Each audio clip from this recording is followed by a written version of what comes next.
Welcome to the Contagious Code podcast, where we dive deep into code, learn practical skills, celebrate the beauty of engineering, and eliminate imposter syndrome.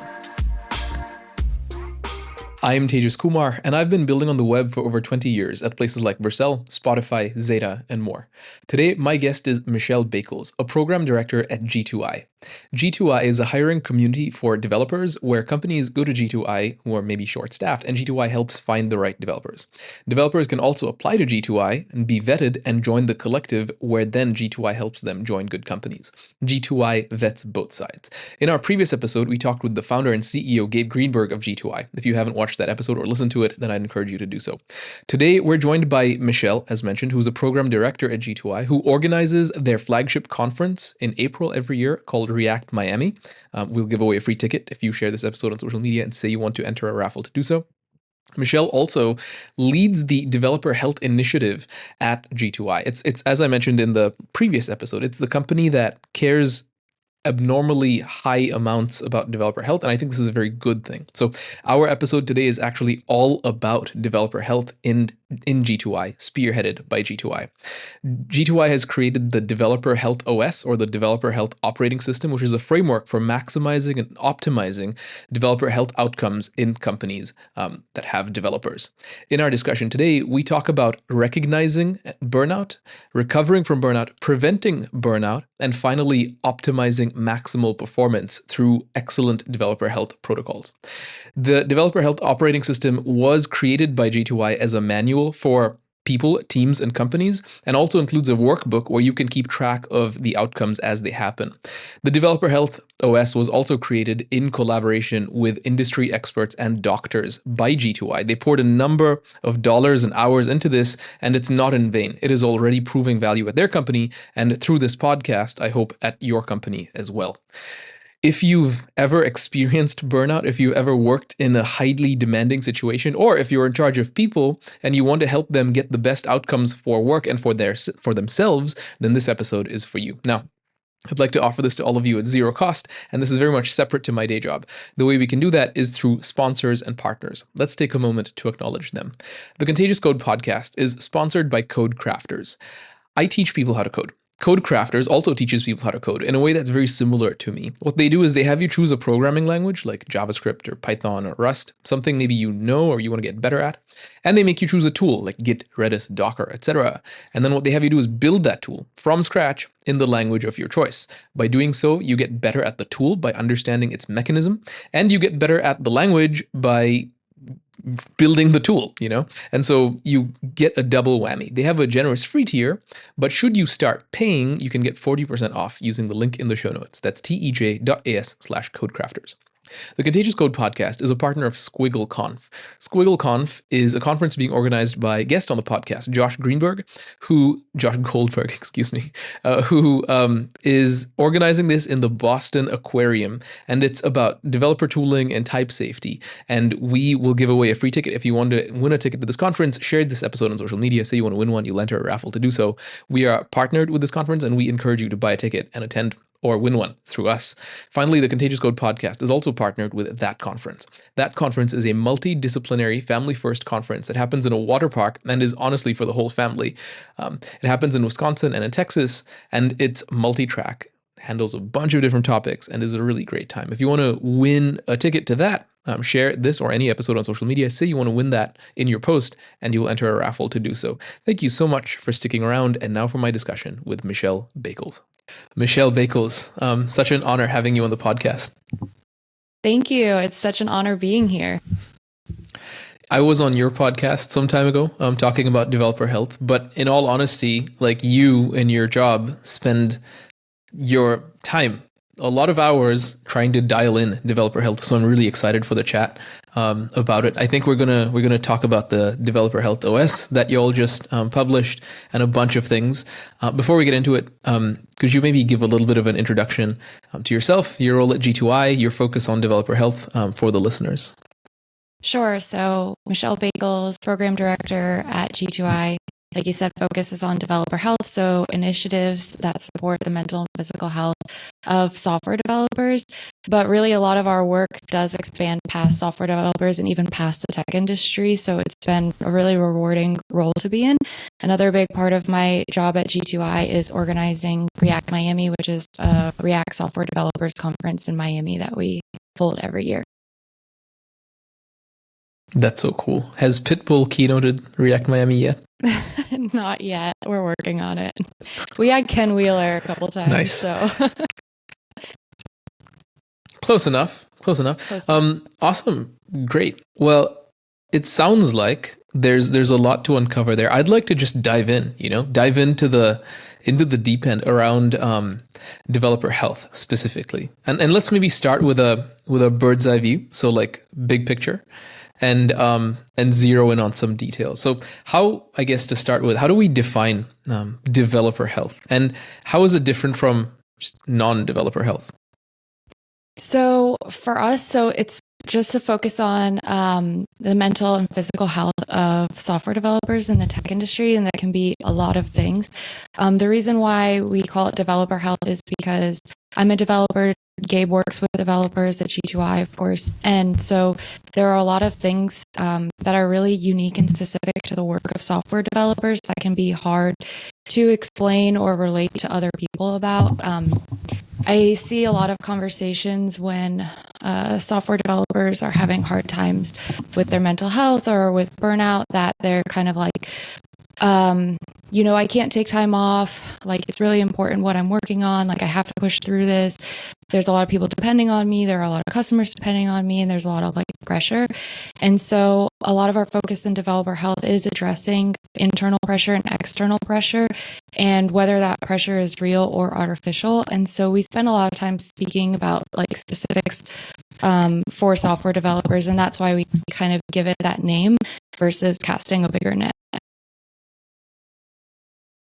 So it's health that pertains to the almost unique set of challenges that developers, that software engineers face. Like you said, the pressure to deliver things, and even against sometimes maybe how our health indicates. You mentioned real versus artificial pressure. I do want to revisit that.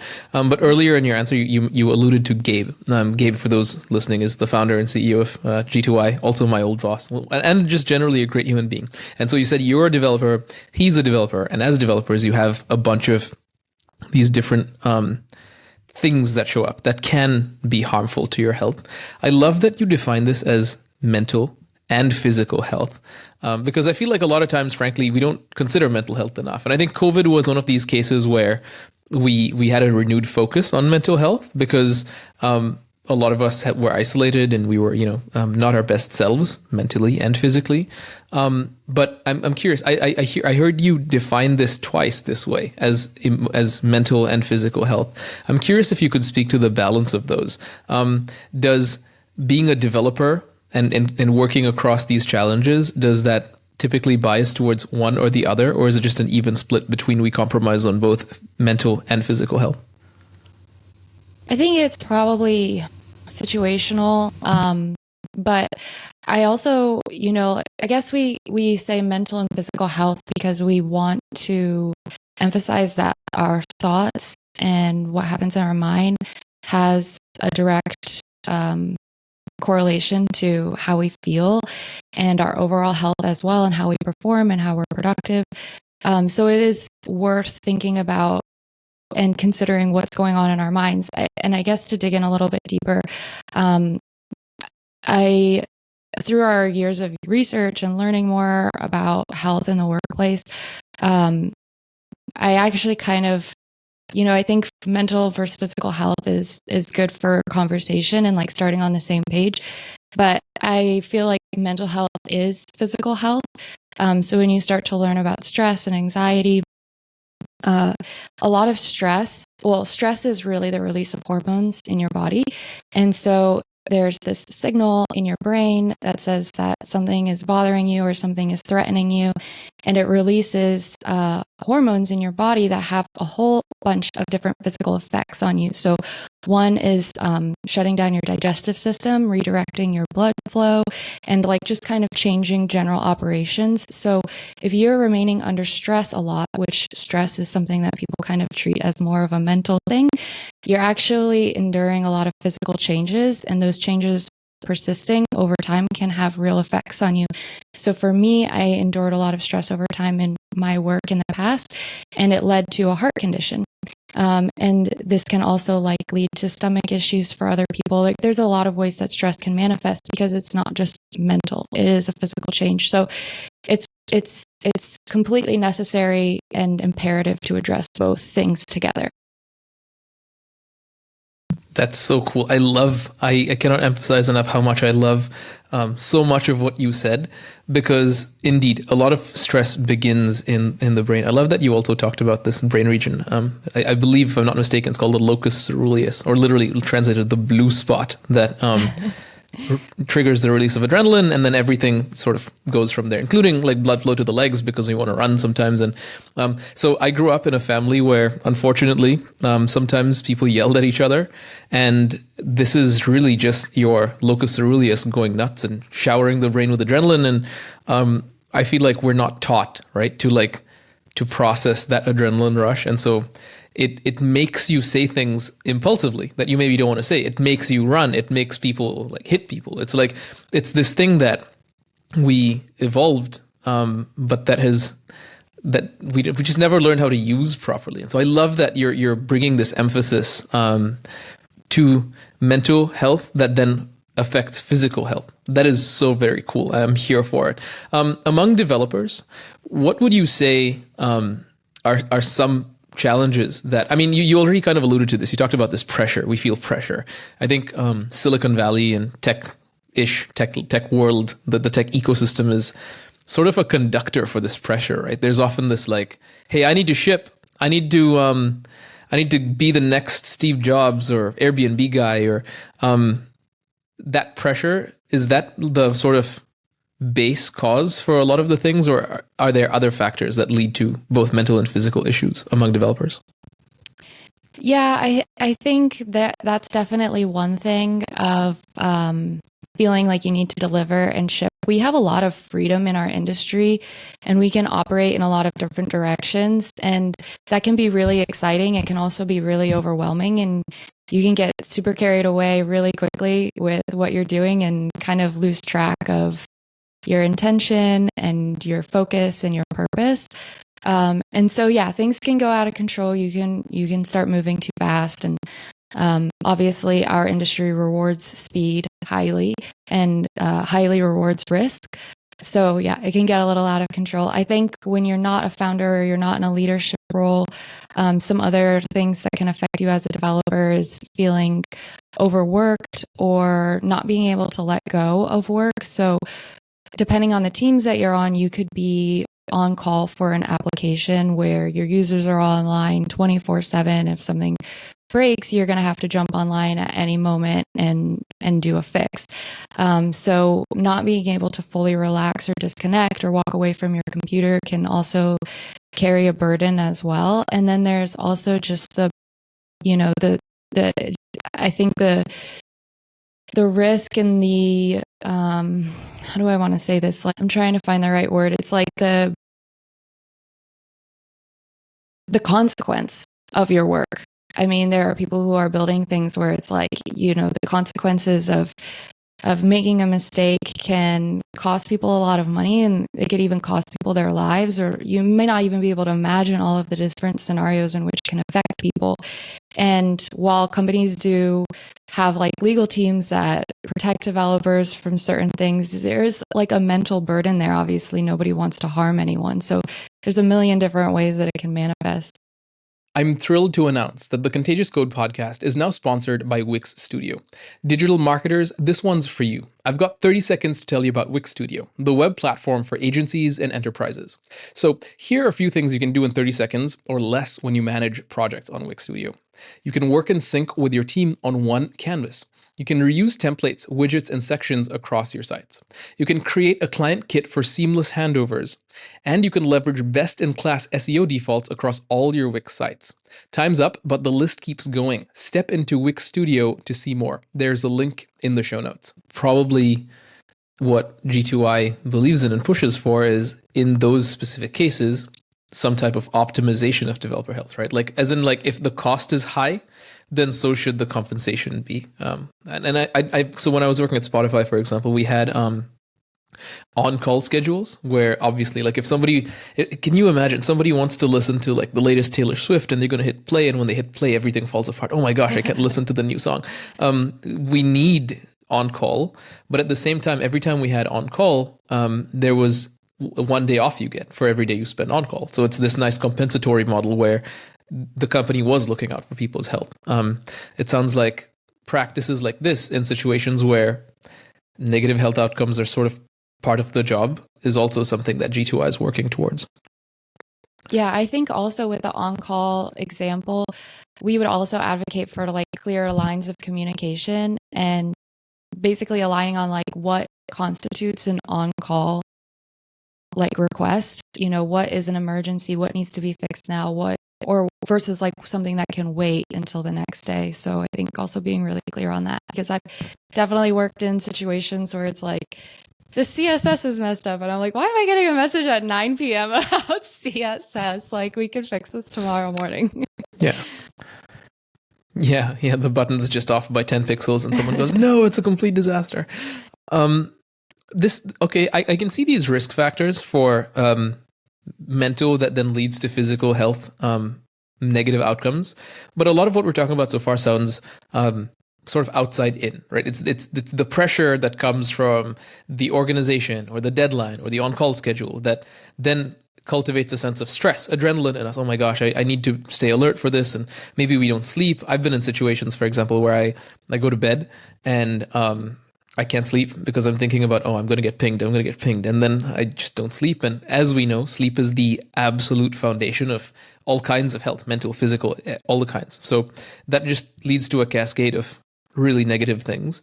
The question I had for you is, since all of this is outside in, have you seen cases, or are you familiar with cases where it's the other way around, right? Like, there's no real outside pressure, but just very driven, very curious 10x engineers are like, no, I have to solve this problem and I have to do it now. And then this leads to sort of, they have some weird like internal overachiever pressure that can maybe even bleed out onto the organization and affect teams and maybe managers and so on. Yeah, I would say that this isn't like even rare at all. This is pretty common as well. And it's part of our operating system that we ask people to really reflect on their days and like the way that they work so that they can, because I don't think anybody would immediately say that like, oh, I'm pressuring myself. Who wants to put pressure on themselves? Who wants to harm themselves or make themselves uncomfortable or stress themselves out? And so I think it's the default perception that the stress is coming from the outside in. And I am extremely guilty of this too. But then when you take a step back, it's like, who's asking you to do this? These things that you're doing throughout the day that you're outlining, that you would outline to say like, this is how I spend my day. These are the tasks that I'm working on. Are they things that people are really asking you to do? And of course, some are going to be things that people are asking you to do, but some are going to be things that you're putting on yourself. And one thing that I think a lot of developers do is they, after hours, they're going to work on a tutorial or they're going to learn something new. And learning something new is exciting. But if you're like, I have to get through this Udemy course, like by the end of the month, it's like, well, that's not very fun. And if your work isn't asking you to learn this thing, then what's the point of having a deadline by the end of the month that is stressing you out? It's one thing to be held accountable, but it's another thing when it starts to have an effect on you. And I think like also learning the signs of things and learning the names of things helps a lot with identifying when you're about to burn out. So like if you start to notice that your personality is changing, if you start to notice that you have a shorter temper or that you don't want to spend time with people that you care about, or you're skipping meals. Like there's all of these little signposts that like this thing that you're adding onto the top of your pile is hurting you. It's not helping you. And so you need to reevaluate that maybe and figure out what are the priorities of all the things that you're working on. What really is your priority and what is nice to have and is something that should be fun and make you feel better. And also ask yourself, why isn't it making me have fun or like feel good? There's a lot to learn, but we emphasize a lot of like question everything, look inside, try not to deflect, try not to say that it's outside of you or say that you don't have control of it. Like try to see things objectively as possible.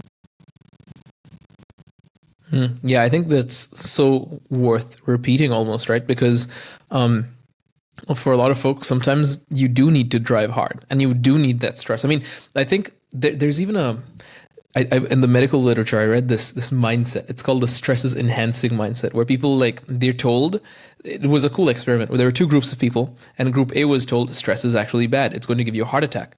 And group B was told stress gives you superpower. Like this adrenaline makes you really strong. People have lifted cars off of like a relative who was under them and so on. So two different narratives. And then they subjected them to some stress. And as it turned out, the people who believed stress was enhancing did better on the tests, right? And so I think there's a lot of truth to what you're saying. Like this question everything you mentioned. There's like reevaluate, is this worth it? Because I can imagine scenarios where, and you know, unfortunately, even some guests on the podcast grew up in poverty, like slums, and they needed a way out. And they worked really hard. I mean, their adrenaline system was absolutely hammered. But in their case, it was totally worth it, right? And it paid off. Now they're living in like really great situations, and they earn tech money and so on. But I think for cases where, I just want to understand how to fine tune a machine learning model, and you stay up like all night for 3 days because of this internal pressure, I guess that's what would prompt one asking themselves, is this actually worth it? I've been guilty of that, to be fair. I have just stayed up for 3 days straight studying machine learning. Awesome. We talked about emotional health. We talked about physical health and how emotional health sort of is the journey to the destination that is physical health. What about emotional health? Is that a component here as well, or is it just a tangent of mental health? It's funny, we actually used to say mental, physical, emotional health all together. And I think that it is, I think that it is worth stating in its own right. But in conversation, I think from a marketing perspective as well, it could kind of like throw people off a little bit. Because emotional feels almost the opposite of professional. I don't agree with that.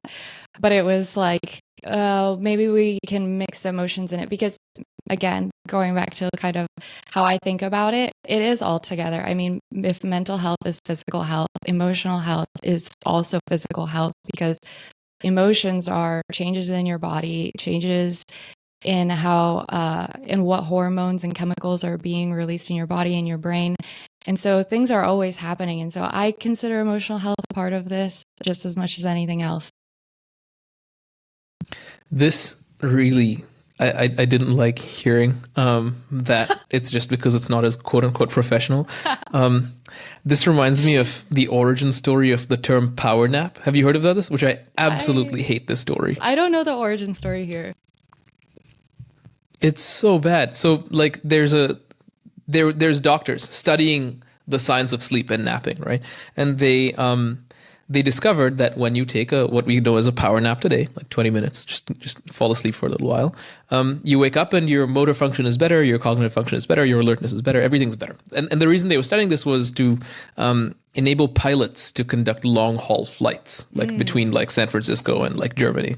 And so they're like, how do we get pilots to maintain their alertness? Gosh, if there's anyone you want to maintain a level of alertness and cognitive function, it's a pilot, right? Especially with like 300 plus passengers. And so they did a bunch of research. They came to present it to this room full of pilots who back in that day was just these like men, these very manly men, you know, the sort of fisticuffs meme, just very jock type. Anyway, so they called it prophylactic napping. That's the term. Hey, so the doctors get up in front of them and they're like, so we've discovered prophylactic napping can be very useful, and they basically just got laughed out the room. But I'm a real man. I don't need that. I'm a tough guy. And they literally rebranded to be power nap just because then it's powerful. Okay, now I'll do it.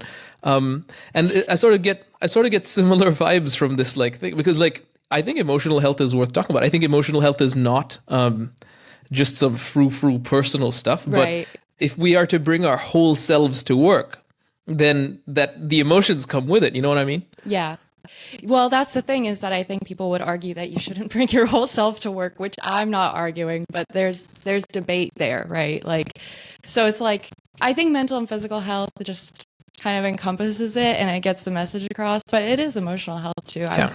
We could add it back in, we could keep it out. But yeah, that's so funny, that story about, and it's so funny that you say that because now I know where I first heard power napping, and that was my dad. He would take power naps through the day. I'm like, what's the difference between this and a regular nap? Yeah. But, yeah, exactly.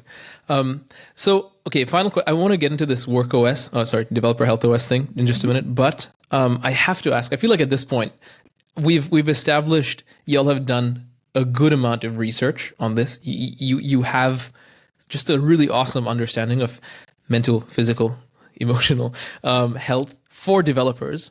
The question, I guess, on people's minds at this time is, but why? Why? And so I used to work at G2I. I know the answer here, but maybe you can answer it in your own words.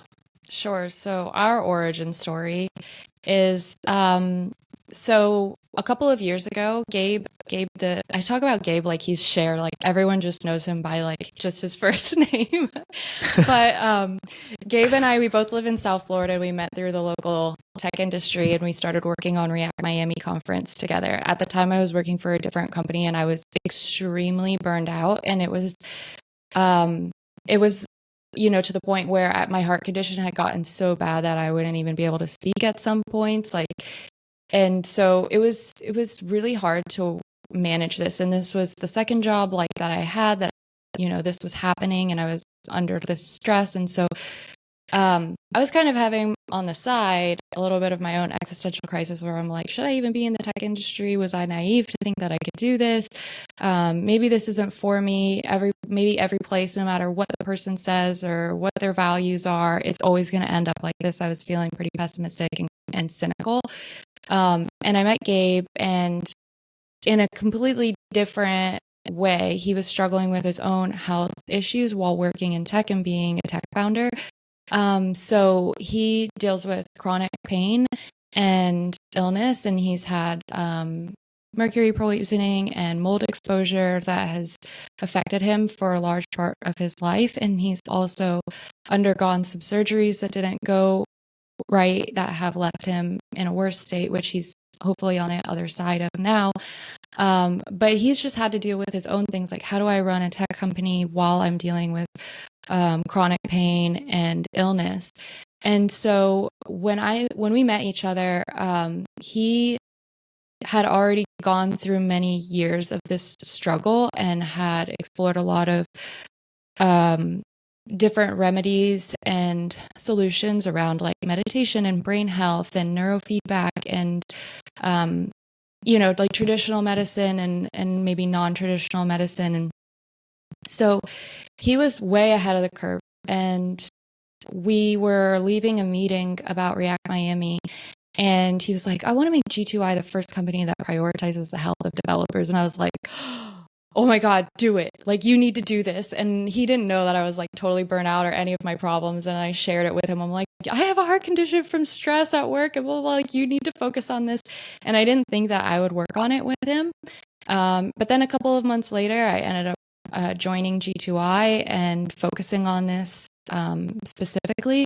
And so we had a lot of ideas around what supporting the health of developers would look like. And one of the first things that we came up with was a guide to what was called restful work, or a way to work in a sustainable way in which work is an important part of your life, but it's not the biggest part of your life, where you have boundaries, where you have time off, and there's more tenets to this. But essentially, it's a way that we can work consistently without burning ourselves out or hurting ourselves. And the original idea was like, this would be a guide. We could throw up a couple PDFs. And as we were working on it, it just kept getting bigger and bigger. We're like, man, this is a lot here. There's a lot here. And there were people that like Gabe really respected in the health world that he wanted them to contribute sections on it. And so we got guest writers from the medical world and even from like professional development world to work on this with us. And by the time we were done with it, it was like almost 80 pages. And we're like, this is a book. What are we going to do with this?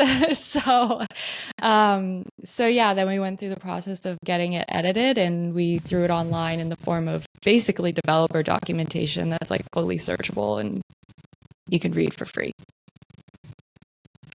Wow. So Gabe had some health struggles. Gosh, that sounds really bad, by the way, just like chronic pain and toxic mold exposure, and then you had some health conditions, and so this was sort of the uniting factor. I mean, indeed, when I was at G2I, Gabe and I often bonded over our health conditions, and believe it or not, we even prayed together every Friday. It was so cool. I believe that. And so, he's just a brilliant person. And so, yeah, okay. So this is the basis. The founder has an interest in health, but also recognizes a need, right? I have to imagine there's also a business side to this where, and maybe this is just me being like capitalist pig. So correct me if I'm wrong, but like G2I is a marketplace for developers, meaning you've got this huge collective of developers. When I was there, it was like 430. It's probably more now. And there's companies that come to G2I and say, like Uber would come to G2I and be like, hey, I want like 3 engineers. And G2I has them vetted, interviewed, ready to go. And so they send profiles to a client like Uber, like, here's a bunch of folks. What do you think? And then they come to an agreement and they get the engineers. And obviously they pay the engineers, or actually they pay G2I, and there's a markup and all of this. But this is where I see the vested interest that G2I has in developer health, because they've got so many developers that they give to companies, right? And that are vetted and help companies source. And ideally, the companies source healthy people who can regulate the stress, who can work within boundaries and so on. When I was at G2I, and I wonder if it's changed, G2I would indeed vet developers. There was like a job interview process and such, but they would also vet companies and make sure that this is a place that people are going to be treated fairly and so on. And that's why I have enormous respect for it. So is that also part of the reason for the focus on health? So when Gabe and I were having our initial conversations, this is a few years ago, we were kind of coming out of lockdown in the United States, and mental health is like at an all-time low, burnout is at an all-time high. Everyone, you go online and everybody is just like, I'm in pain. Like in one way or another, they're expressing pain, and there doesn't seem to be a lot of solutions. And so one of the big driving factors is that we just wanted to put out solutions. We just want to put things out that would help and just be a force for good. I remember having a very specific conversation with Gabe where he's like, I don't want to tie numbers. I don't want to tie like sales figures to this work. Like, I just want it to be like something that can really help people. And of course, like through advocacy, like developers have been like, wow, G2I looks like a great place to work, or clients, respect our vision and our ethos. And so they want to work with us. And so there has been business value from it, but even to this day, there hasn't been like, we need, this many sales accepted opportunities from the developer health OS in Q3 or whatever. Like nobody's ever said anything like that.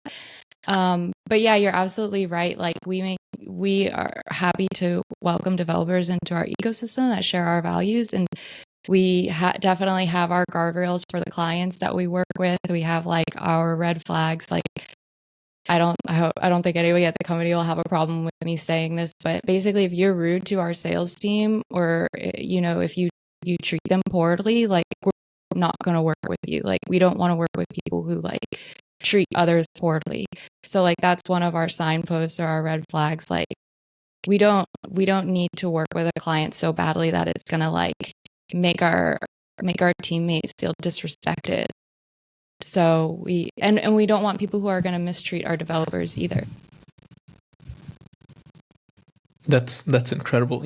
For all the cynics listening, I hope that what you just said inspires some altruism, some hope that actually all of humanity is not cursed entirely. Thank you for that. Let's talk about this book. Let's talk about the Developer Health OS, the Developer Health Operating System. I'm assuming that's the book you mentioned. That all of this research found itself in the book. Yeah. Okay, so we got its origin story. Is it a fair assumption that this thing just contains a bunch of protocols and advice that developers can read and implement in their day-to-day work to do exactly that, to like set boundaries, to optimize for health and productivity? What's inside? So it's three main sections. It's burnout recovery, burnout prevention, and optimum performance. And then there's an additional workbook that we shipped with the OS. So for all of the different sections, there are activities that you can work through that kind of emphasize the points of those sections, or you could just skip to the workbook and just work through that separately first if you like. But yeah, it's kind of first like recognizing that there's a problem, asking yourself questions, like reflecting on your life, which can be very hard. And then it moves into, what can you do? How do you establish boundaries? What are boundaries? We talk about like, what is a boundary? Is it a hard line always? Is it something that can be flexible? Like, how do you outline your boundaries? Tracking your health. How do you measure that you're getting good sleep? How do you measure your diet? Like, what tools can you use? And we frame a lot of our philosophy around that of professional athletes. So professional athletes they're just undeniable, right? Like, you look at these Olympians and they are the best in the world. That's not anything anybody can argue with. It's right there on the stage. So what are they doing? Of course, they're working really hard. We would never say, don't ever work hard at anything in your life. They're working very hard, but they plan their work, right? Like, they know what they're doing every day. And if you've ever trained as an athlete before, you know that not every day you're training, you're giving 100%. Like, you will have an easy day, a medium day, a hard day, an easy day. I mean, like, it will be some kind of stepwise thing happening throughout the week where you're not burning yourself out full tilt every single day, because that's how you get injured. That's how you get stopped, basically. And so like a sports injury, the equivalent to us is burnout. Like, you can't predict what burnout is going to look like for you. Maybe you're better after the weekend. Maybe you're better after PTO. Maybe you're going to quit your job. Maybe you're not ever going to work in tech again. Like, or maybe you develop a serious medical condition. Like, you can't predict it, right? Like, so you need to manage your life so that you just don't sustain the injury in the first place. So we reflect a lot on that, the lives of professional athletes.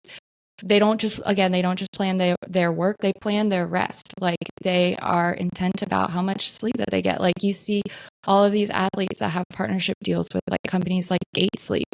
They have their time on, they have their time off, and they have their nutrition, and it's all a part of being an Olympian. Like, none of it can be swapped out. Listening to you speak sort of inspires me to record a solo episode as well on developer health, where we just like dive into all of this, because it's I feel like it's such a non-crowded space where people aren't. I feel like, Michelle, people aren't talking about this as much as they should be, because I love that. Like, what Olympian athletes do cannot be compared to really anything. They are unique and the best in the world, right? But if you sort of scale down a little bit, yeah, I think there's a cognitive equivalent to the physical effort they exert. And the Olympics is this thing that really celebrates world-class physical effort. but it says very little for emotional or mental effort. I mean, of course, as an athlete, you need mental fortitude, but maybe I'll use a different word. Maybe I'm looking for the word cognitive. And a lot of like software engineering is oftentimes pretty cognitive, especially if you're trying to get like a div centered at CSS. Or equivalent, it's cognitive effort is effort. And I love this analogy because one, we can see, physically. You can't really see the wheels turning in someone's head, but they are turning, right? That is so, so cool. So it's burnout detection, burnout recovery, and then work optimization. I'd love it if we could in our time together step through some of those, maybe even in that order, if that's okay. So starting with burnout detection, I believe it's called. How can one? It's burnout recovery, burnout prevention, and optimum performance. But burnout detection is part of burnout recovery. Like, first step is you got to be able to recognize something is happening. Like, if you don't know that if something is happening, you're not going to fix it. You're not going to address it. So we do spend some time talking about what are the signs of burnout. We also spend some time talking about what are signs of workaholism, which feels like a not real thing or a not real word, but it is a very real thing. And so that we spend some time addressing what's the difference between a problem worker and a workaholic. So a workaholic is someone you take work away and it feels like their life is getting worse. A problem worker is someone you take work away and it feels like their life starts to get better.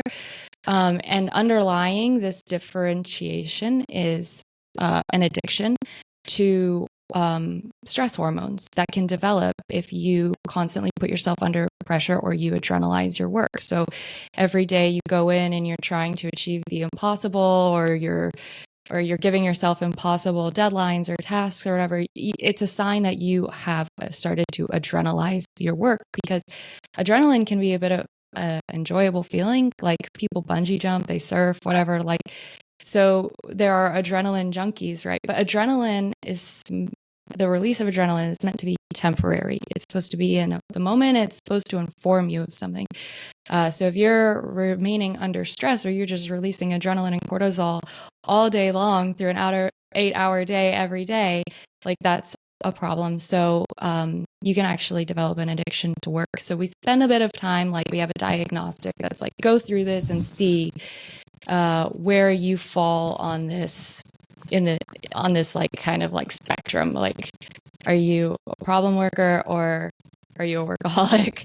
And then we also advise, like, workaholism, you can keep reading through the OS, but if you really scored high here, like, we recommend that you find somebody that you can speak to. And we have a section that's written by a professional therapist about how to find the right mental health professional for you. But yeah, a lot of burnout recovery is first and foremost, you have to just stop and evaluate. So it's a lot of evaluation. It's a lot of planning. Like, what are your tools going to be? How are you going to use them? What are the problems that you're trying to address? It has to be maybe a little bit more specific than burnout. Like, you kind of have to know where that came from and why it's happening. So that's the first section. That's so interesting. I think the adrenaline system, some even would say the dopamine reward pathway, the thing that leads to drug addiction. This is well known that it's just highly general, right? Like, it's just like, we don't really care where we get it from. We just want it. And so chocolate or sex or work or chemical drugs or whatever it may be, it's the same. And I mean, after hearing you say this, I'm sort of realizing we shouldn't really be surprised that people can get addicted to work, because there is this like intrinsic reward pathway, just like you would for pursuing food or pizza or things that we typically like. Some people like work. And just in hearing your definition there, Michelle, I think I might be a workaholic. Because when it gets taken away, I don't know what to do with myself. And I feel the drug addict's itch, so to speak. I feel what is it called? There's a term for this, the drive to get it. I need my fix. That's what it. So this actually happened. Like, we went on vacation in February. We went to Bali in the middle of absolutely nowhere, and there was like a beach house and the water. I lasted 3 days. And I couldn't. Like, I was like, oh my gosh. And you know what I did? I ended up building something called Dan GPT that I Yeah. think came from a tweet you posted, and this went on to like be that came out of my withdrawals from workaholism. Oh my goodness. And it did feel super rewarding. But now I'm thinking maybe this isn't right, because it's true. Like, I will literally like harm myself without knowing. I won't go to the bathroom until the code is pushed, and I'll just sit there. And gosh, like, my kidneys will probably be full of poison and stuff, and I just don't. Wow. Okay, so the distinction between problem working and workaholism is that when you're a problem worker, take work away and you feel good. When you're a workaholic, take work away and you feel bad. This is interesting. I don't think I've ever felt that when you take work away, this is good. This is very strange. Like, I feel like when work has gone away, cool, work's gone away. Now it's time for more work. It's time to either take this feeling of applying effort and go do it in the gym, or do it in a video game, or do it with a crossword, Sudoku. Are we playing board games? Let's play a board game. But it's always like, I need some more challenge. And gosh, this in saying this, I'm realizing this may be an addiction. Yeah, I've had this, conversation a few times where people are like, "Oh no, I think that describes me." But yeah, I mean, I've been there too. And I actually used to have a boss in a previous job that if you were taking time off for vacation, he like, if you were like, I'll take 3 days off, he'd be like, you have to take like a week or 2 weeks. Like, that's not a vacation. He's like, it takes you at least 3 days to like let go. And once you push past like the third or fourth day, then you can actually really relax. And I think about that every time I go on vacation, because it's true. Like, it's not until like the fourth or fifth day that I'm like, okay, now I'm just thinking about only my life. Like, I'm here, I'm in the middle of my life. Like, I don't have to think about work right now. But developers do this so much, right? Like, I've worked in other industries where like, if you're on PTO, it's like, okay, peace, bye, like, you're gone. But like, developers do this thing all the time that's like, oh, I have some time off, so I'm going to work on my side project. And like, I'm not saying don't do it or like that's not cool, but like, you just, I mean, think about, I think a big thing is measuring things and tracking things and just making sure that there's at some point where you're giving yourself a break.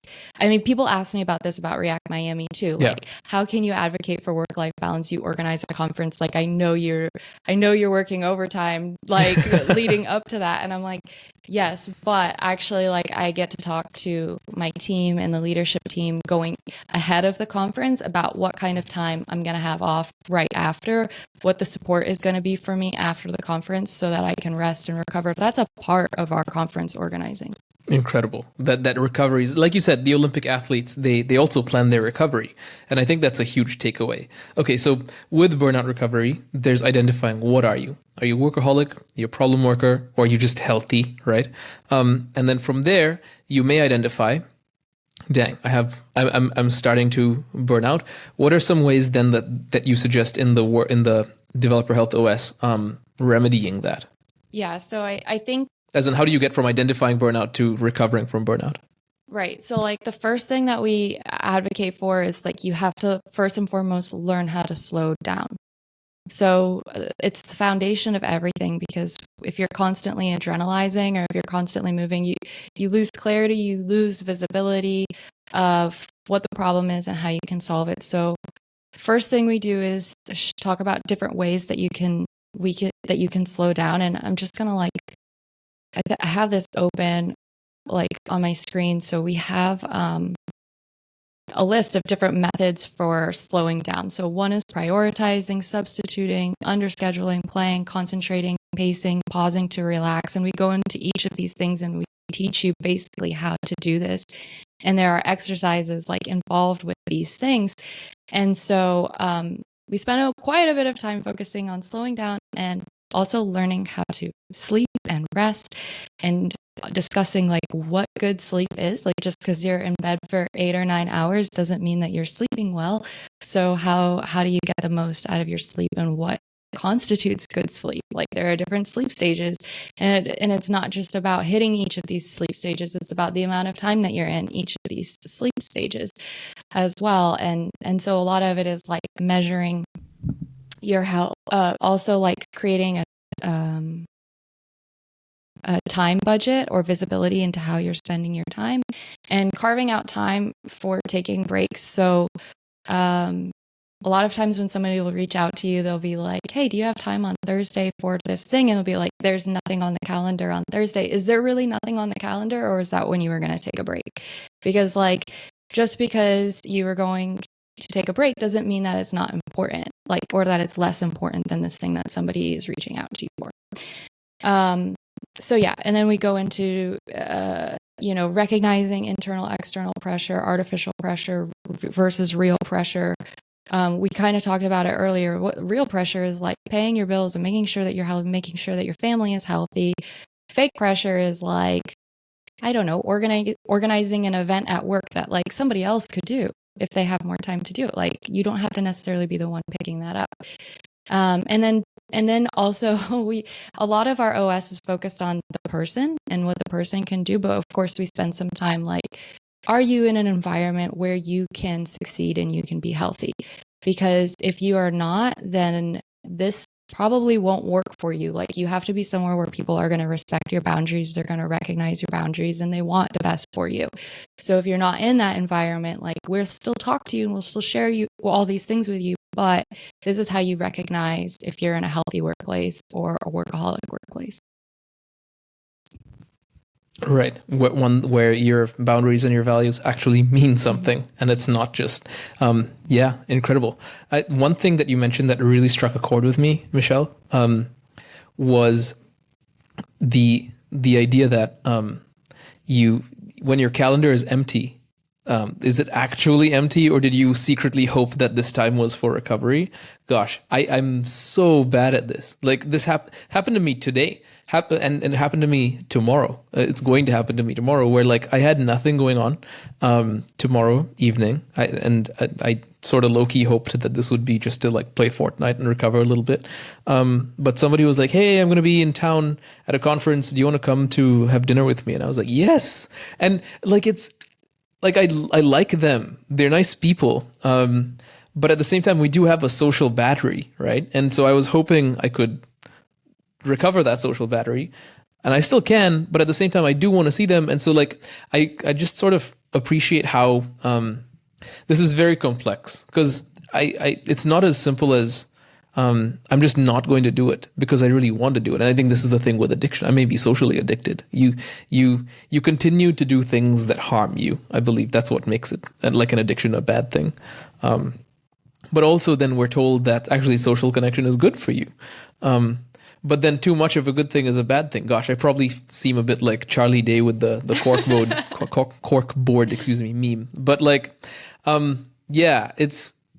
I'm going to be more protective of my free time, I think, based on that. Okay, so there's burnout recovery, which is you recognize your addiction style or your problematic style, and then you, in the OS, in the operating system, in the framework, there's a lot of tips on how to relax. Go outside, touch grass, take a break, go to the bathroom, drink some water, drink some element, etc. That's burnout recovery. So now let's assume the person has gone through this. It's worked. I'd love to actually hear from you about like real world case studies on this after. But so let's assume that this has worked now. People have gone through it. How do we get to preventing burnout and making sure this never happens again? A lot of it is what I just discussed about the slowing down and creating your time budget. But we also offer like a lot of tools. So like, okay, we'll have a philosophy like how to slow down and what that means and whatever. And we all agree like managing your time during the day is a good thing, but also like, what does that even mean? How do you find the right method of doing things? So this is where we provide a lot of tools. So like one of the tools that we provide is called an essentialism plan. An essentialism plan makes sure that while you're working on the right things so that you're moving the needle at the end of the day and you're still getting everything done. So looking at the work that you're doing, does everything move the needle? So we have this concept that we drew from this woman, Amanda, on Twitter, and she described her work as offensive versus defensive. Offensive work is work that gets you to your goals and pushes the needle. Defensive work is work that needs to be done, but doesn't necessarily get you closer to your goals. So Examples of defensive work are like answering emails and Slack messages and stuff like that. So you want to be cognizant of like what your different tasks are. And so when you're making an essentialism plan, basically you back up from your ultimate goals. What are your ultimate goals? What are the things that you want to get done by the end of the year, that you want to see happen at the end of the quarter? And then you take those goals and you break up the work into like 2 week. We do 2 week segments. You can do 1 week. You could do 3 weeks. It's whatever works best for you, which you'll hear a lot. Like, here's a tool, use it however it works best for you. But for us, 2 weeks. And everything that goes on your essentialism plan is offensive. And it's something that you want to have in front of you, something that you want to keep in front of you. Gabe has his on his desktop. He sees it all the time. I would keep mine on a whiteboard or whatever, but you want it to be someplace that you can constantly reference or remember. Everything on the essentialism plan is actionable. So it's like draft this, launch this, review that. Everything is an action. And it's only like 5 or 6 of your highest priority things. So this is not an ultimate to-do list. This isn't like all of the things that you have to do. These are like the most important things, and they're put up front. And these are the things that you're going to do over 2 weeks. And then off of that, you can create daily action plans. And these are a little bit more like to-do lists. Gabe and I do ours a little bit differently. So Gabe, he makes his daily action plan like, okay, from the things on my essentialism plan, what are the things that I'm going to do today? And he makes a bullet point list. For me, I like a time schedule. So I'll be like, okay, of the things that I need to get done from 9 to 10, I'm going to do this. From 10 to 11, I'm going to do this. The schedule just works better for me. So it's however works best for you. But those are 2 of the tools that we would say for like burnout prevention. Everything goes back to clarity, like just having like intense clarity on your life. I'm going to take that one and run with it. Offensive versus defensive. That's so cool. I've never heard someone put it that way before. So I've been doing things for burnout prevention, and I'd love to hear about things that you do as well in practice. What I've been doing is I never quite framed it as offensive versus defensive because I didn't know. Thank you. But it brings a whole new level of like clarity to my way of working. So how I work is I'll take somewhere like, I don't know, an hour and a half, 2 hours, and do extremely deeply focused work. This is where like absolutely no interruptions are allowed. I literally leave my phone somewhere else. I tell, whoever's around, do not bother me. I'm in the zone. And really it's like maximum cognitive effort. I cannot be interrupted, and I go so far so fast, and the attention to detail, I impress myself sometimes, and this will sound maybe conceited, but I can't sustain that for very long. Like, so I went sprinting today as my physical exercise, and at some point I was doing like 3 minutes a kilometer. I don't know what that is in miles. I use like the whole world's units, and it's very fast. And I thought, okay, this is cool. 3 minutes. It's a marathon. It's a half marathon in 1 hour. That's the equivalent. And I was like, whoa, that's really fast for me, especially. I'm a bit slow.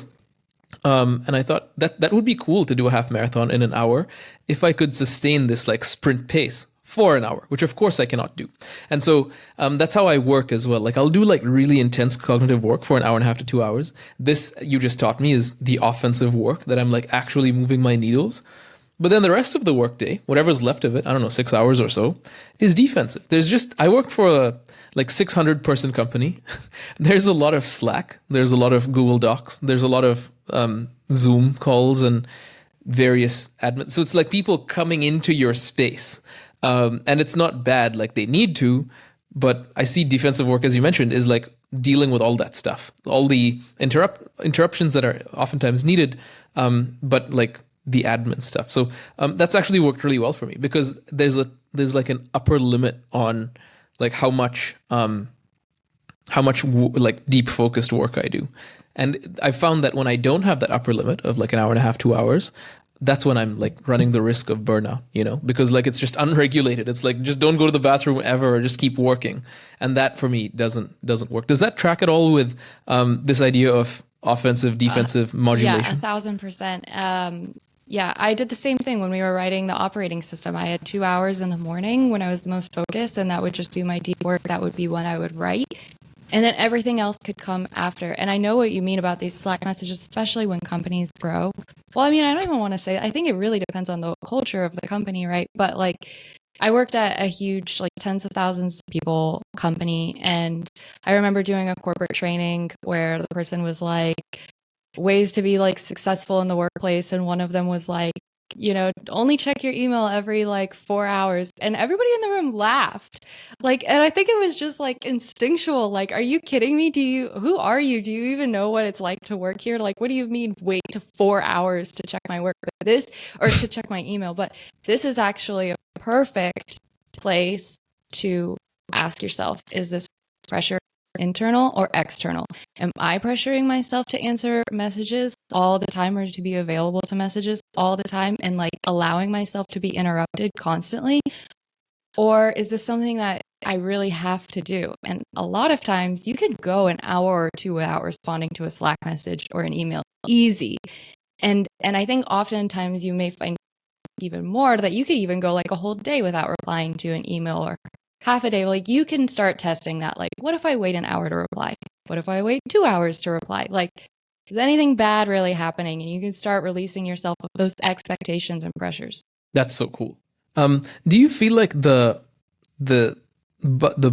distribution between offensive work and defensive work before we all moved remote has changed after moving remote? I mean, we did move remote at some point because of the global pandemic. Some people are going back to office, some people are not. But I can't help but feel like it's just different. Like when you're in an office, offensive work may be harder to come by because somebody's tapping you on the shoulder. Hey, do you want to get lunch? Do you want to go to the water cooler? Do you want to get a coffee?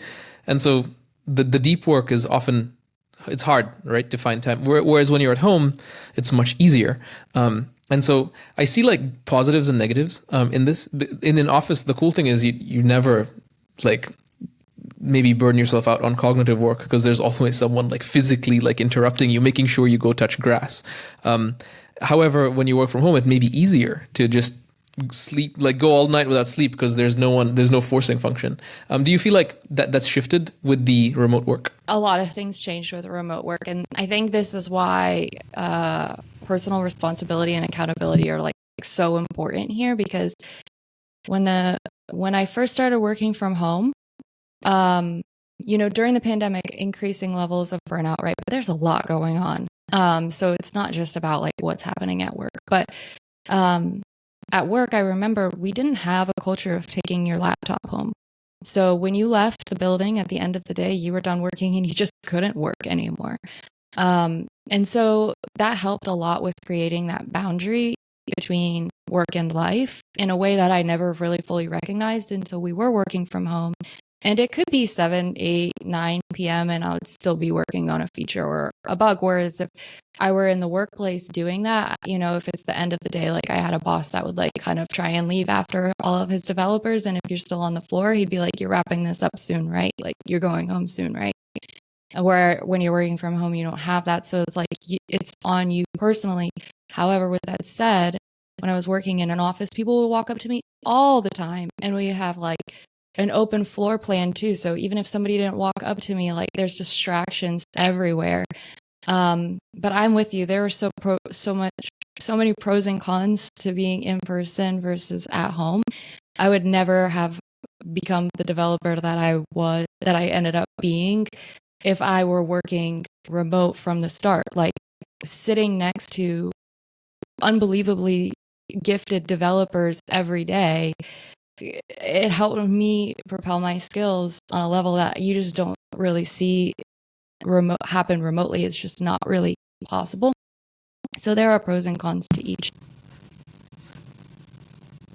Yeah. Awesome. Let's talk a little bit about optimizing performance. That's the third part of the G2I Developer Health OS. How might one optimize their performance? Is it more of what we've been talking about, which is like modulating offensive, defensive work? Is there something to be said for having a daily routine? Maybe I've heard a lot these days about having what was it? QQRT, right? Quality, quantity, regularity, and timing of sleep. And you ideally want to have a regular sleep schedule. Is that the type of stuff that is That's outlined what there? we start with is sleep. I think literally there's a section, it starts with sleep. So we definitely start with sleep because like we Nice. said even earlier in this call, like if you're not getting good sleep, like this is all for naught. Like this is a lot of spinning plates or kind of like avoiding really what's at the root of our health, which is our ability to rest. And it's so exciting when you learn about sleep, by the way. I hope I don't go on a tangent. Like what happens in your brain and what happens in your body and like Please the do. recovery, like your muscles, like the deep recovery that your muscles get is like one thing. Okay. Like that's awesome. Which is something that can only happen in sleep. But then there's also what happens in your brain. So your brain, a lot of people I'm sure know, is just like consists of all of these neural networks that are like connecting ideas and thoughts. And like, this is what forms like your morals and your beliefs and your knowledge and everything that you think. And everything is connected. There's a wire basically connecting everything. When you go to sleep, your brain can start connecting things where there's no neural pathway and making new connections, which is like fascinating to me and exciting. So it's like why you have this kind of like idea of, like, oh, I had an epiphany in my sleep, or I had this inspiration, or I've had this like new creative idea like after my sleep, because your brain is just like, it's kind of like off the clock and doing whatever it wants now. So I think there's some exciting things about getting sleep that if you are somebody who cares about coming up with something innovative or coming up with something creative or something that nobody's seen before, I would think that you would want to sleep the most, because this is an opportunity to allow your mind to do something that it can't otherwise do unless you're sleeping. So maybe you can look at it that way, and it might incentivize you to sleep, but also just, everything like your creativity, your demeanor, how you work together, like how you treat other people, kindness, all of this stems from being really well rested and taking care of yourself first. So that's why we start with sleep for everything. And then we go into brain health, and we had Dr. Tanio, who's a brain health specialist in South Florida, write quite a few sections about brain health, how the brain works, how you map the brain, how you measure the brain, like activity, and ways that you can optimize your brain, basically, through different methods. And yeah, so there's the optimization section is mainly those two things, and then also addressing team health. So like how you work together on teams. So those are kind of the main tenets. Incredible. I'm so happy that sleep gets its own section, because it's, we've said it so many times, but I think it's, if there's anything worth repeating about health, it's that like all health comes from sleep. There was, I heard someone say once, that actually there was a study, right? A study where they, maybe not the most humane study, some folks were deprived of sleep and some folks got enough sleep, and they showed both these groups faces of people. No. Did you see this one? Like photographs, just photographs of people's faces. And the group that was deprived of sleep, they just recognized each face as more hostile than it was. Even like people who were smiling, they got to see them as like, oh, they're smiling, but it's like nefarious. It's, I don't trust this smile. Versus the people who were well rested just saw, yeah, this looks like a happy person. I don't see a threat here at all. So there's something to be said for our like threat detection mechanisms are just heightened when we don't sleep enough, which is absolutely bananas. That's cool. I'm gonna look at that. Yeah. We'll put links to all of this in the show notes. I think there's you're unlocking quite a few really great sort of things from memory, mine and yours.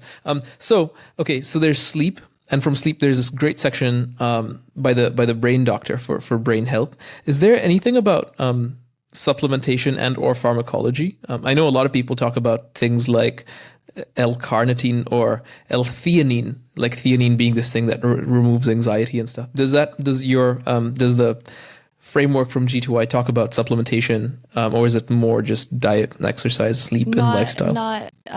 No, we don't go into any detail about that. Not necessarily because we don't want to. I think we discussed it quite a bit about gut health. really more specifically, I think. But yeah. But I think there's an opportunity to add to it. We talk a little bit about diet when like tracking your health and nutrition, but not anything in depth. But one thing that we want to do is we want to have guest sections later. So we can add it, or if you want to write a guest section, or if somebody listening has some ideas about thoughts they want to share, we definitely want to have a whole section of like, from our community, this is what we've learned, because we're all learning together. Fantastic. I can't wait for that. I think starting a community around this is such a brilliant idea because that would invite so many talented people with ideas.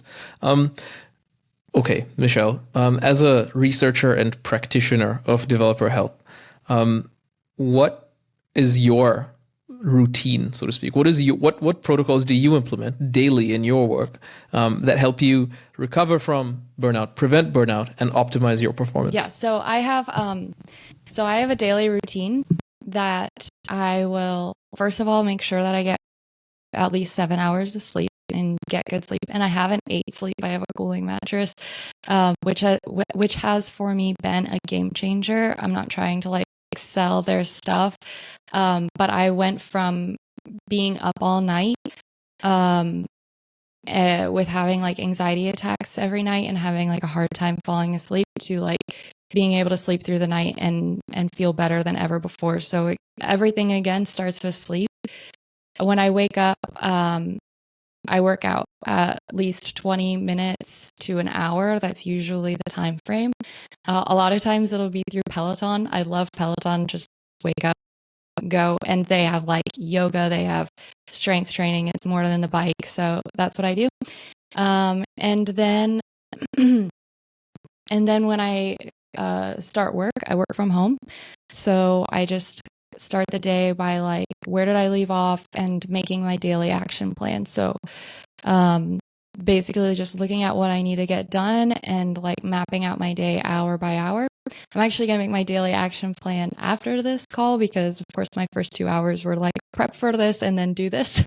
So my daily action plan is coming after this. Oh, thanks. And then stopping work roughly between 5 and 6 p.m. So I don't have like a hard deadline, but I have a general like by 6 o'clock, you should be done with work.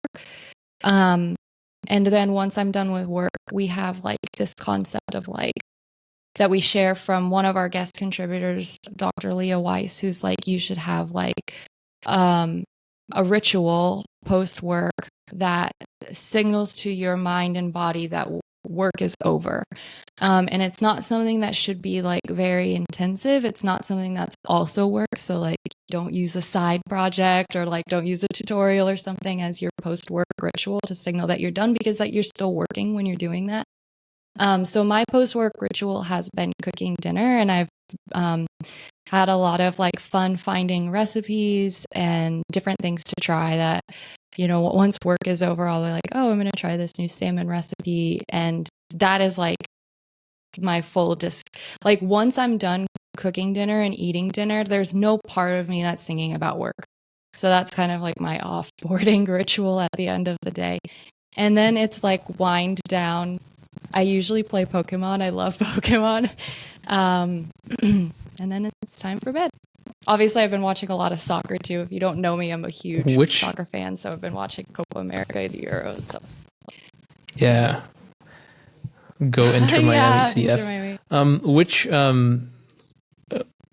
Which Pokemon game? So I play Violet, and I just finished the DLC of like the Indigo disc and the Teal Mask. So like I'm super into that game. I've never been a big gamer. Over Christmas break, I was like, I'm gonna play a video game. Like, okay, let me back up. This is a tangent.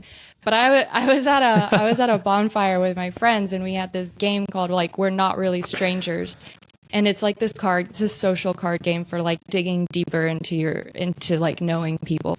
And one of the questions is like, what's something that your younger self would be most surprised about your adult self? And me and my sister were like, oh, that we're software developers. We would have never expected ourselves to be software developers. And then later that or the next day I texted my sister and I was like, no, the thing that my younger self would be most surprised about is that I have adult money and I don't have a Game Boy and I don't play games. So like that would be the thing that was the most shocking. So then I was like, let me get a Pokemon game. And it's like the only game that I've played since Christmas. I've clocked like 250 hours over time on this game, and I've like caught like almost all of the Pokemon. I'm like obsessed. But it's like I haven't played anything else. This is like the one for me. Wow. There you go. That's awesome. Fun fact, I grew up playing Pokemon. I also, but the retro one. So there's this app What on the is iPhone this? called Delta. Yeah, it's totally, for those listening to the audio, you can't see this, but this is my iPhone. And there's an app called Delta where you can play like old school Pokemon games. And it literally, look at this, it totally works. And it looks like a Game Boy, but Oh it's my just God. my phone. And the cool thing is it backs up your saves to iCloud and stuff, so you can have your Game Boy and your game and your progress like forever. So I've been doing that's so cool. Yeah, I got to play all my childhood favorites, and I'm so happy to find a fellow Pokemon fan. So cool. That's cool. My wind down. So this signal at the end of the routine. Cooking dinner, I think that's really cool. I just play video games, so I do Fortnite to sort of wind down. But I don't know if that works because it's too aggressive. I wanted to ask you about measuring stuff. How do you measure your that it's working? So you can like implement these optimizing performance protocols, but at some point, is it just a subjective measure of like, you know what, I feel great, I feel productive, I'm not I can focus when I want to focus. I can disconnect when I want to disconnect. I'm in control. Is that the measure of its effectiveness? Are there more measures? Are there metrics like heart rate variability, resting heart rate, etc., that the book also recommends? Yeah. So all of this depends. Like what you measure also depends on like what you want to change, and also like how hard it is for you to create new habits. We also recommend that you don't try and change your whole life overnight because it probably won't work. So just starting with what works. So like I've tried different things, but I think the thing that I go back to everything with that really is the most important thing that I track is my sleep. And so I used to use an Aura ring before I had an 8 sleep. Now that I have an 8 sleep, it tracks a lot of the same data, and so I just use that, and that's something that I pay attention to a lot. And I will say, one lifestyle change that I made, or that I'm extremely cognizant of because of this data, is that I don't drink alcohol before bed anymore. So, I would have part of my old wind down routine would be that I would also have like a glass of wine while I was cooking dinner, or like when I got home from work or whatever I was doing, I would have a glass of wine. And like over time, I can see that when I drink, I don't have as good sleep, even though I'm not over drinking. It might be 1 or 2 glasses. It doesn't matter. I'm going to get better sleep if I'm not drinking. So I've switched to drinking, like not really having alcohol at the house, like unless I'm having a party or people over for dinner. And if I drink during the week, there's always a reason. Like, it's like I'm at a dinner or an event or something like that, but I don't drink anymore at home on my own. That was a change that I made. So like that's something that the data has helped me with. That's so cool. And good job. And I'm all here for team no alcohol. I actually stopped. I used to drink a lot. A lot of people don't know this because they meet me now in my like post alcohol phase. But years ago I would drink like, 12 ounces of, not even 12, 20 ounces, 700 ml. I don't know what that is in American units. But 700 milliliters of just like whiskey, just like a bottle. And yeah, and I never actually got drunk. I think I may be immune to alcohol. Like all my friends would be passing out left and right, and I'm just like, okay, so why is everyone sleeping? But at some point, it ruined my sleep and also a lot of my health. Like there's liver problems and things that can come from that. So I love that. My toxic trait is that messes with my sleep, and I know it does, but I'm super addicted. Is Coke Zero? Unfortunately, I just like I can't not. But they started selling here in Germany, at least, Coke Zero Zero, which is zero sugar and zero caffeine, which at this point is just water, but it's delicious. It's full of chemical sweeteners and whatever. But before people start telling me it's bad, and I already know it's bad. I'm just addicted. Awesome. We've walked through. Maybe top contour. I would highly recommend people. We'll put a link to the developer health OS in the show notes. I recommend people to obviously go through it in detail. I so appreciate you walking through it in top contour fashion, capturing the sort of the highlights again of burnout recovery, prevention, and optimal performance. It's published, it's out, as I mentioned.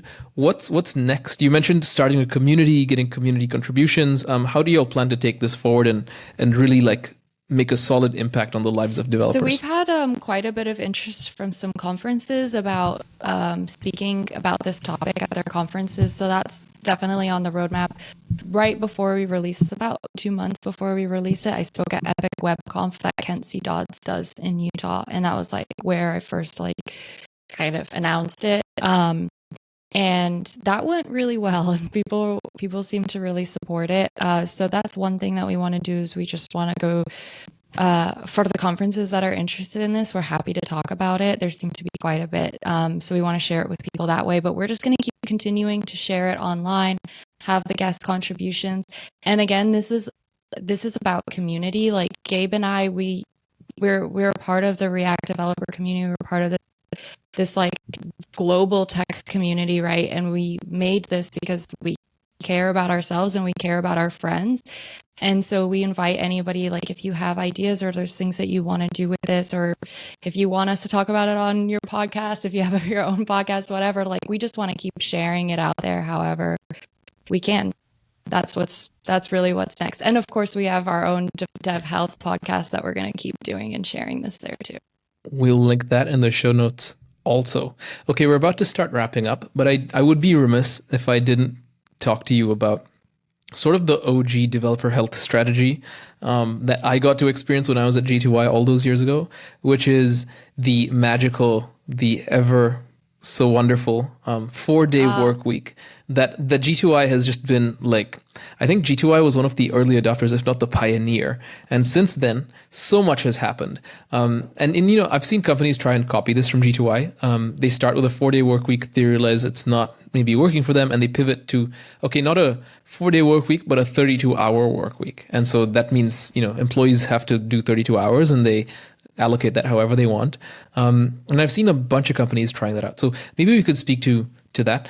Specifically, I'm familiar with how it started, but how's it going and how has it affected G2I's narrative on developer health? So this one thing that's really fun about working for G2I is that we are highly experimental and everybody is pretty on board with it. Like everybody knows that, okay, if we're trying something, it's not etched in stone, so things can evolve and change. And that was our story too. Like we basically started experimenting with the 4-day work week. It was a 1-year trial where it was half the company had every other Friday off. So there was like a blue team and a red team, and like one Friday, the blue team is off, next Friday, the red team is off. So we would alternate.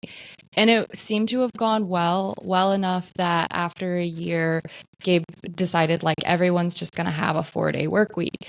The thing with that is that there were different teams responsible for different things that had different schedules. And so someone like me, I'm like, okay, I'll take every Friday off and it's fine. I don't work in sales. Like I'm not going to have somebody reach out to me on a Friday about something that could be really beneficial to the company. And so that kind of created this like opportunity to look like, okay, does it need to be Fridays? And does like everybody have to take that off? So we kind of changed our thing to a 32-hour work week. So each team got to manage how their employees were how their employees were like working those 32 hours. And it meant that the teams that needed 5-day-a-week coverage had 5-day-a-week coverage, but everybody was still doing the 32 hours. And then it's just kind of like evolved. Like our team has changed and it's grown, and our goals have developed since then too. And so we have this underlining ethos, but it's so in the developer health OS, we have this concept of like boundaries, having like top lines, middle lines, and bottom lines. And so a bottom line boundary is like a total non-negotiable. So like your non-negotiable might be like, I'm not working more than 50 hours a week. And then your middle line might be like, I'm taking a full hour for lunch. So like sometimes that might not happen. It's not the end of the world. But if you start missing that all the time, then like it's a signal that you're headed down the wrong path. And then your top line is like ideally where you want to be, where it's like, I'm not working more than 40 hours a week. And so for us, it's more like, we're not working more than 32 hours a week. And the bottom line is like, we're not working more than 40. So if you're consistently working 40 or more hours, you need to like raise your hand, adjust with your manager, and like figure out like why, things are going over. But in any scenario, it's all, we call it now results driven work. So like there's not a time card. Everybody is like highly autonomous and responsible for their work and their time and how they get things done. And if you are constantly hitting the max on your bottom lines, then like just take a step back and reevaluate and let's have some conversations. But yeah, we're very, very big supporters of like breaking down the concept of like a mandatory 5-day, 40-hour work week. Yeah.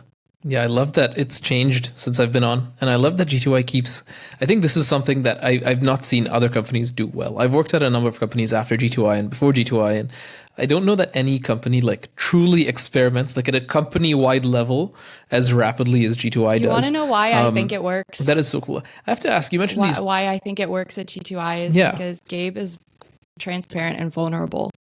And it's something that I noticed from him that's like, I don't see it anywhere. And so there's like there's this humanity with the CEO and the founder where like at a lot of companies, this is like, this is like an untouchable person, unquestionable person.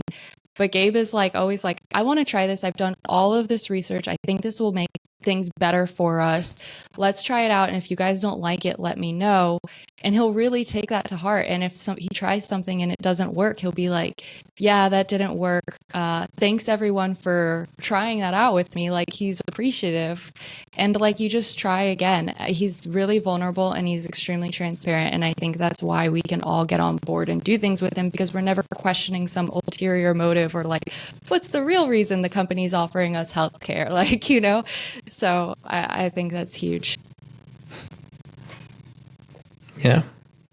Yeah, 100%. And he also does this thing where he, correct me if I'm wrong, he will like radically own things. So it's not like we tried it and we failed. It's more like we tried it. Thank you for trying it with me, but I failed.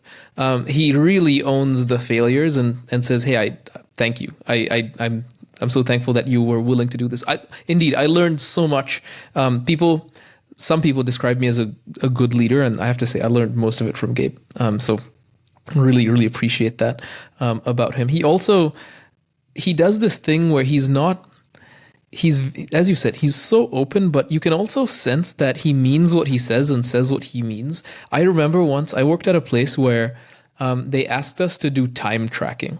Like literally like go on some like time, start the clock and then you work. And then you stop the clock when you don't work.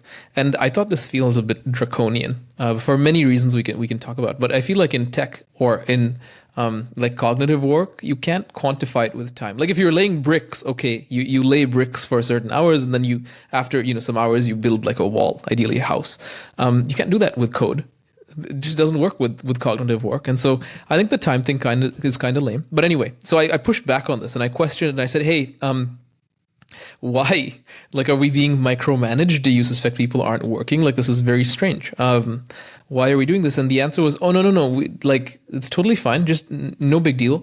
But if you like record the time, then we can go to like some financial body and capitalize on that time and get a bunch of money back.